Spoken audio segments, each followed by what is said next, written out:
Сложилась такая ситуация, что поступила информация в профессиональное сообщество туристической индустрии о том, что готовятся соглашения с правительством Российской Федерации, которое позволит российским экскурсоводам и гидам работать беспрепятственно на территории Республики Абхазия. С чем категорически все профессиональное сообщество не согласно. И из-за этого... Вы слышали, как слышали?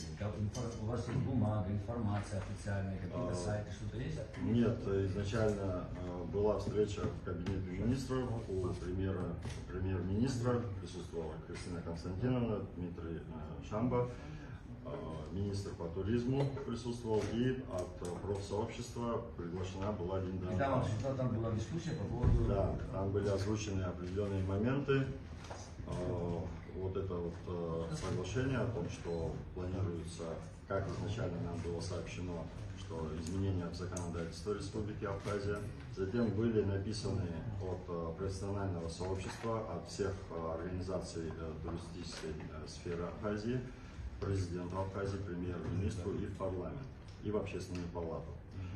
Затем была встреча с премьер-министром от турсообщества, где были озвучены уже более точные данные.